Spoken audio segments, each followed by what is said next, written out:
The soft glow slipping under Silas's bedroom door was the first sign that something wasn't right. I didn't know what day it was, maybe Monday, maybe Wednesday. Lately, the days all felt the same, gray, quiet, and slow. Our house, tucked away in the trees of Oregon, usually sat in silence. But that day, something felt different. There was a faint sound coming from upstairs, something almost rhythmic, barely audible over the wind brushing against the pines outside. My husband Marcus wasn't around much. He left early every morning and came back late, worn down by his job, hardly speaking. Even when he was home, it felt like he wasn't. The air he left behind always smelled of burnt coffee and pressure. That meant I spent most of my time alone, or at least alone with Silas, Marcus's younger brother, who'd been staying with us for a while after something went wrong in his life that no one talked about. At 24, Silas mostly kept to himself in his room. I figured maybe he was drawing or reading, trying to pass the time like the rest of us. I thought he might have come downstairs for a quick cup of tea, just looking for a little connection. That idea made me feel a little less invisible, so I held onto it as I made my way up the stairs. The stairs creaked under my weight, each step louder than usual, as if echoing the heaviness in my chest. As I got closer to his door, the sound grew clearer, not music, not a show. Something real, human. The door was open just a crack. I paused, raised my hand to knock, but then I glanced through the gap. And in that split second, something shifted in me. Silas sat on his bed, half turned away, his face glowing in the dim blue light of his laptop screen. He was completely locked in, unaware of me watching. From where I stood, I could just make out the screen's reflection. At first, it didn't register. But then I saw it. A camera feed, a live one. My bedroom, my bed, me, sleeping, hair sprawled across my pillow, completely unaware. It hit me like a wave of ice water. A tiny gasp slipped out, not loud, but enough to catch his attention. He jumped and slammed the laptop shut, the sound sharp and final. Darkness filled the room, the air between us thickened instantly. He looked up, eyes wide with panic, face flushed with shame. "Amelia," he whispered, barely able to speak. I thought I was alone, I replied, my voice strangely detached, as though I was watching someone else live this moment. I stood there, frozen, heart thudding hard. I felt sick, confused, violated, but there was also something else, something I didn't want to admit. In a house where I had become almost invisible, someone had been watching me. Someone had been paying attention. He tried to explain, mumbling something about forgetting to shut the door. I don't even remember what I said next. Something weak, probably trying to share the blame, to make the moment less horrible. But then I turned and fled, my heart pounding wildly as I ran back down the stairs, unsure of what this meant or what I'd do next. Downstairs in the kitchen, I gripped the edge of the cold granite counter, trying to steady myself. My thoughts raced. What had I just seen? Why couldn't it have been something harmless, like a movie or some meaningless distraction? But this was personal. This was intentional. It was about me. At 37, I thought I had already walked through every kind of shame life could throw my way. I had my own regrets, mistakes that had left their marks. But this felt like a new kind of darkness, one I didn't know how to name. It wasn't just about embarrassment. It was something more disturbing. A secret that now bound the two of us together, whether we wanted it or not. A few minutes passed before I heard footsteps behind me. Silas appeared at the kitchen doorway, looking pale and nervous. He had changed his shirt, but not his expression. He couldn't look me in the eye. I asked the only question that mattered. Was it watching me you regret, or getting caught? His face crumbled, but I still couldn't bring myself to look at him. For days, we barely spoke. The house turned cold. Every shared space became a minefield. I kept seeing the image, not just what he'd done, but the look in his eyes. Not lust, not cruelty, something worse, guilt, shame, longing. Then one afternoon, the silence cracked. He found me in the living room, rain streaking the windows, the whole house heavy with the kind of storm that doesn't just come from outside. "We can't keep pretending," he said. I messed up, but this silence is killing me. I wanted to scream, to rage, but instead, I told him the truth. I felt invisible long before he crossed a line. Marcus didn't see me anymore. I moved through this house like a ghost. He listened, really listened, and for the first time, I felt heard. What followed wasn't physical, it was more dangerous than that, quiet connection, unspoken understanding. We started talking, watching old movies, sharing silences that weren't uncomfortable anymore. And still, the line between us remained, thin, but unbroken. I told myself I could manage it, this fragile bond. But deep down, I knew I was walking a tightrope. One misstep could destroy everything. One night, I found myself outside his door. Not out of temptation, but from a need for closure. I needed to say it, that whatever passed between us had to end, cleanly, now. He was asleep, peaceful, innocent again. I stood there, just watching him breathe, the weight of everything pressing on my shoulders. Then I did what I should have done from the start. I closed the door, turned away, and walked back to my own room. That night, I chose clarity over chaos. In the days that followed, I did the hard things. I confronted Marcus. I spoke truths I'd buried. I took a long, painful look at what our marriage had become. And then, I chose myself, not the version Silas saw, not the version Marcus ignored, but the woman I used to be before silence swallowed me whole. The line between right and wrong wasn't just blurred anymore, it was gone, scorched into nothing. There was no turning back now, and I felt it in my bones. A few nights later, the late-night silence shattered with the harsh scrape of a key fumbling in the front door lock. Moments later came a heavy thud, followed by a muttered curse. I knew it had to be Silas, and I was right. He staggered in, drunk, barely keeping himself upright. The sound was loud enough to wake the whole house. And Marcus, who stirred at the slightest noise, would be up if I didn't act fast. I pulled on my silk robe and hurried to the foyer just as Silas stumbled inside, his frame swaying with unsteady weight. His eyes searched the dim hallway, glassy and unfocused, until they landed on me. A crooked grin appeared on his face, slow and disarmed by alcohol. "Amelia," he slurred, voice thick and uneven. "Are you some kind of angel?" "Silas, hush," I whispered, stepping forward and grabbing his arm to keep him upright. "You'll wake the dead." He leaned into me more than I expected, heavier than he looked, and warm in a way that made me sharply aware of every inch between us. "Marcus will hear you," I warned, trying to guide him toward the kitchen. But his gaze lingered, not on my face, but on the neckline of my robe. It was brief, but it changed everything. "You're gorgeous," he murmured, his voice lower now, softer. "Has anyone ever told you that, or am I the first to really see it?" My heart stuttered, not from flattery, but from danger. I forced a short breath and said, "That's just the booze talking." I kept my grip firm on his arm. "Come on, let's get you to the kitchen. You need coffee," I muttered, trying to steady both my voice and my resolve. I half pulled, half carried Silas toward the kitchen, his arm draped heavily over my shoulder, his body radiating a heat that seeped into me, prickling my skin with an awareness I didn't want to acknowledge. Under the dim kitchen light, I lowered him into a chair. He slumped into it with a groan, and I turned to the coffee maker, hands trembling so badly I could barely press the buttons. He reached for the glass of water I'd placed in front of him, but his drunken fingers missed the mark. The glass tumbled to the floor, shattering in a spray of water and sharp shards. "Silas, for heaven's sake," I whispered, more sharply than I meant to. Frustration tugged at my voice as I yanked a roll of paper towels from the counter and knelt to clean up the mess. The cold tile bit into my knees, but when I glanced up, he was watching me, that same soft, crooked smile still on his face like nothing had happened. "You're always picking up after everyone," he said, voice thick with drink but low and warm, like he was sharing something sacred. "Always taking care of everything." I straightened and met his gaze, unsure of what flickered behind those unfocused eyes. "We've got to get you upstairs," I said with more edge than compassion. "And you'd better keep quiet." I gripped his arm tightly and pulled him to his feet. He swayed, unsteady, and leaned on me more than I expected.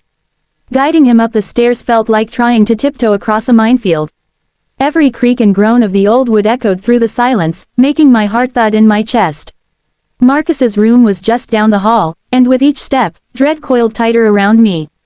When we finally reached Silas's room, he hovered awkwardly by the bed, fingers fumbling with his shirt buttons like a child trying to solve a puzzle he didn't understand.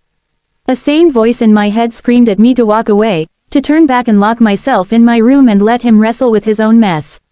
But something in me shifted as I watched him. He looked so lost, so human, and before I could stop myself, I stepped closer. My fingers brushed against the warm skin of his chest as I reached for the top button.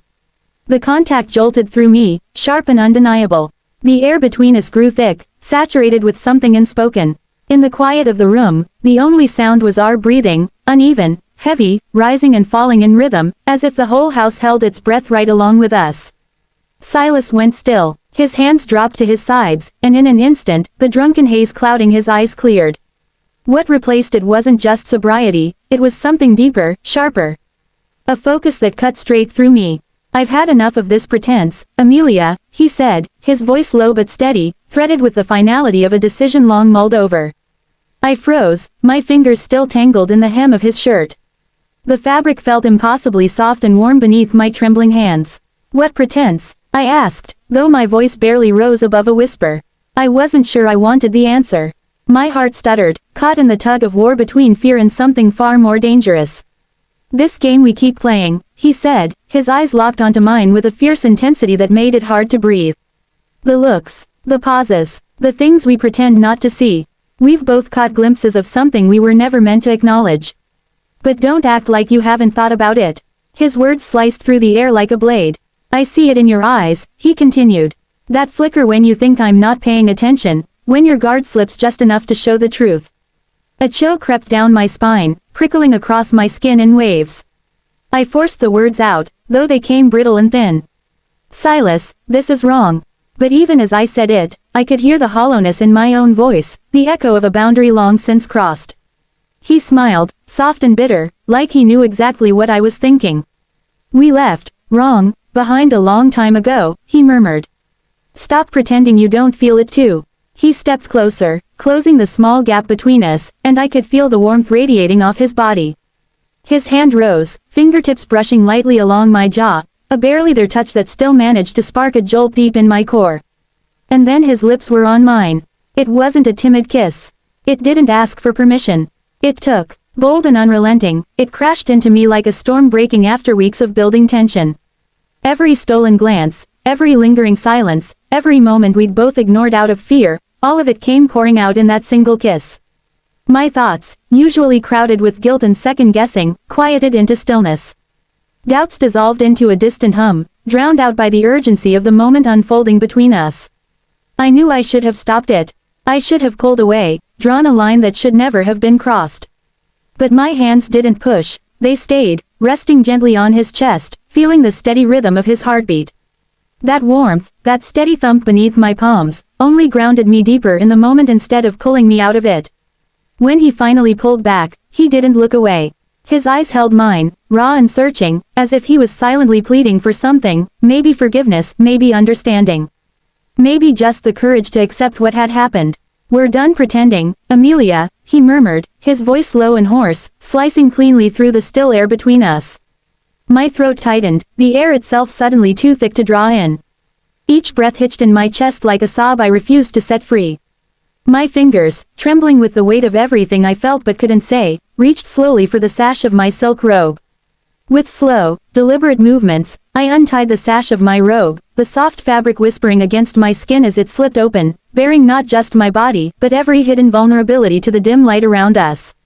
"No more pretending," I whispered, the words barely audible, fragile as glass, carried only by the hush of the moment. There was nothing left to mask, no more denial to cling to.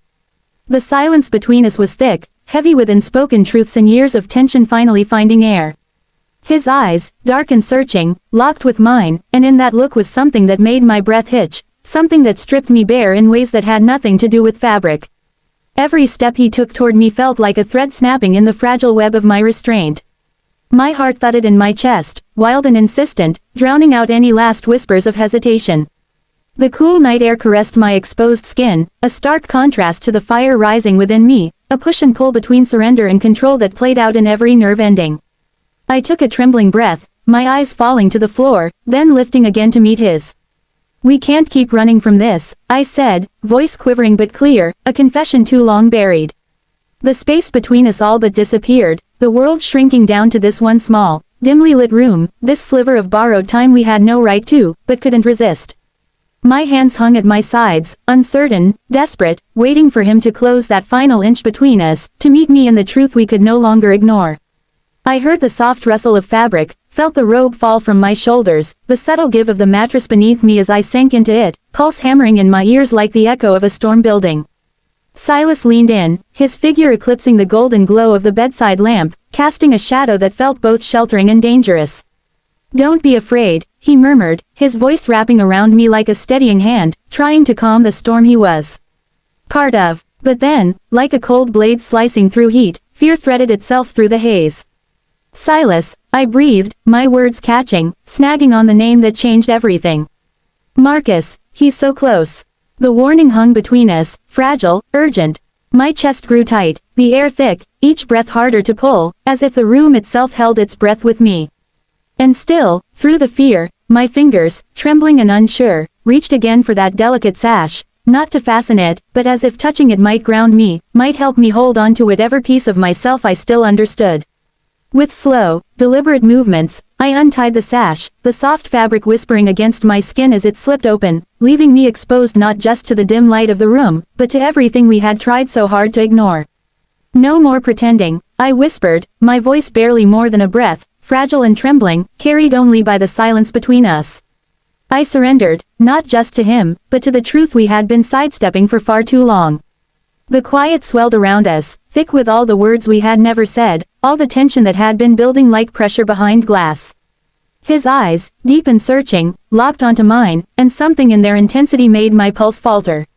Each step he took closer unraveled me, thread by thread, my self-control slipping through my fingers like water. My heart thundered in my chest, a wild, primal rhythm that muffled every voice of reason. The cool night air kissed my bare skin, but inside, I burned, a slow, rising heat that blurred the line between resistance and surrender. I drew in a shaky breath, my gaze falling for a moment before rising to meet his once more. "We can't keep running from this," I said, the words trembling but firm, cutting through the quiet like a blade through silk. The distance between us collapsed, the rest of the world fading until only this moment remained, small, stolen, unshakably real. My hands hovered at my sides, uncertain but aching to close the space between us, to accept what we both already knew. A faint smile curled his lips, dangerous and knowing, his eyes sparking with something that sent a shiver down my spine. He leaned in, his breath brushing my ear, laced with the faint scent of whiskey and something deeper, a decision made long ago. "I know," he murmured, his voice low and electric, thrumming through me like a current. And in that unspoken understanding, with my husband sleeping just a room away, the risk only made the heat burn brighter, not because it was right, but because it had never been safe to want something this much. It was the final line we crossed, the one we'd tiptoed around for too long, shattered in a moment that burned too brightly to ignore. The weight of consequence drifted far from us, eclipsed by the magnetic pull of need. The room pulsed with heat and tension, the air thick with my perfume and everything we dared not say aloud. His fingers brushed mine, a subtle, fleeting spark, and instead of recoiling, I leaned into it, my breath catching as the last sliver of distance disappeared between us. The rest of my life, my marriage, the safety of routine, the hollow comfort of vows spoken years ago, blurred into irrelevance, drowned by the clarity of this want. His touch lingered at my jawline, reverent and unhurried, as though he were tracing the edges of a truth we could no longer escape. "This changes everything," he whispered, his voice no louder than the sound of a secret, yet heavier than any promise I'd ever heard. And for once, I didn't care what it would cost. All that mattered was this, what we had, what we couldn't undo. I shut my eyes as sensation surged through me, my fingers clenching the sheets to anchor myself. Every movement, every breath between us, was wrapped in silence, urgency tempered by the danger of being heard. That threat made everything sharper, wilder. His touch was careful, as if he understood how close we teetered to something unspoken and irreversible. The heat, the stillness, the quiet collapse of everything I thought I knew, it overwhelmed me. My body trembled, a silent cry swallowed down into the shadows of the night. When it was over, we lay tangled in the sheets, breathless, raw, the air heavy with what couldn't be taken back. Silas, still flushed and unsteady, drifted into sleep within seconds. I watched him for a moment, then rose slowly, limbs heavy and foreign, as though they belonged to someone I'd only just met. I pulled a blanket over him, some meaningless act of care, like trying to tame a storm that had already passed, and quietly slipped out, locking the door behind me. Not to protect us, that was long gone, but because I didn't know what else to do. In the shower, hot water beat against my skin, scalding and cleansing, but guilt didn't come. Not yet. In its place was a strange, unsettling calm. The kind that follows disaster, when everything is suddenly, terrifyingly clear. My body felt hollowed out, my mind still.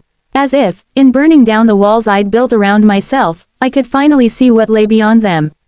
I had crossed a threshold, and the woman I had been before tonight no longer existed. And deep down, I knew, this wasn't the end. It wasn't even the beginning of the end. It was the spark, the start of something that would change everything. A fleeting rush of desire is simple, something you can tame. But what we'd set loose wasn't just a flame. It was a crack in the earth, and the ground beneath my carefully built life was already trembling. The truth isn't something you can bury forever. It's like a seed tucked into the dark. Sooner or later, in the most beautiful or devastating way, it always breaks through to the surface. And I could already feel it, something shifting, stretching, preparing to bloom or break. Maybe both. The silence in the house felt too still, too fragile, like a pause before a storm. I wrapped a towel around myself, but no fabric could shield me from what was coming. My reflection in the mirror didn't look guilty. It looked awake in a way I hadn't been in years. I stepped into the hallway, my feet soft on the floorboards, each creak sounding louder than the last. Marcus's door was still closed. Still, for now, but the lie had already taken root, and lies don't stay buried for long. They grow, twisting their way into every corner of your life, until they demand to be seen. To be reckoned with. What happened tonight wasn't an accident. It wasn't even a mistake. It was a choice, one that would echo in every look, every silence, every breath I took beside the man who thought he knew me. And maybe, once, he did.